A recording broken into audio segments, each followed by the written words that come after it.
ওপার বাংলার নায়িকা জ্যোতিময়ী কুণ্ডু প্রথমবারের মতো নায়িকা হয়েছেন শাকিব খানের। তাকে দেখা গেছে ঈদের প্রিন্স সিনেমায়। সম্প্রীতি সিনেমাটি নিয়ে কথা বলতে গিয়ে ব্যক্তিগত নানা প্রসঙ্গে কথা বলেন এই নায়িকা।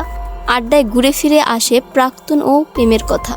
বর্তমানে তিনি একা রয়েছেন নাকি কোনো প্রেমের সম্পর্ক রয়েছেন, এমন প্রসঙ্গে জানতে চাইলে জ্যোতিময়ী জানান তিনি একাই রয়েছেন, তবে বিয়ে নিয়ে আপাতত ভাবছেন না। এদিকে দেশের ভক্তরা তাকে নিয়ে ফেসবুকে বেশ সবর। অনেকেই নাকি তার প্রেমেও পড়েছেন, সে খবরও শুনছেন। তবে বাংলাদেশে বিয়ে করতে চান না এই নায়িকা। সিঙ্গেল থাকলেও এর আগে প্রেমে জড়িয়েছিলেন এই নায়িকা। সেই প্রেম ভেঙে যায়।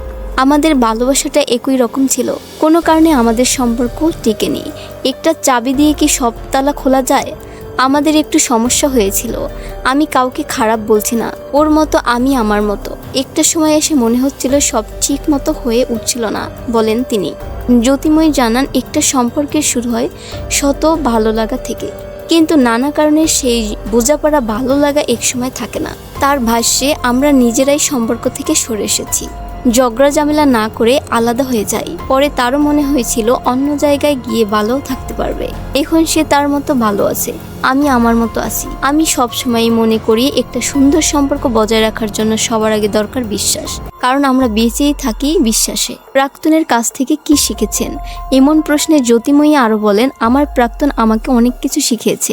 ওর কাছে শিখেছি ভালোবাসা। ওই প্রেমটাই খুব মনোযোগ দিয়ে করেছিলাম। সব মিলিয়ে আমরা একসময় ভালোই ছিলাম, কিন্তু সব সময় একরকম যায় না। কলকাতার টেলিভিশন অভিনেত্রী জ্যোতিময়ী কুণ্ডু বড় পর্দায় অভিষেক হয় প্রজাপতি 2 সিনেমা দিয়ে। গত বছরের বড়দিনে পশ্চিমবঙ্গে মুক্তি পাওয়া দেব অভিনীত সিনেমাটি।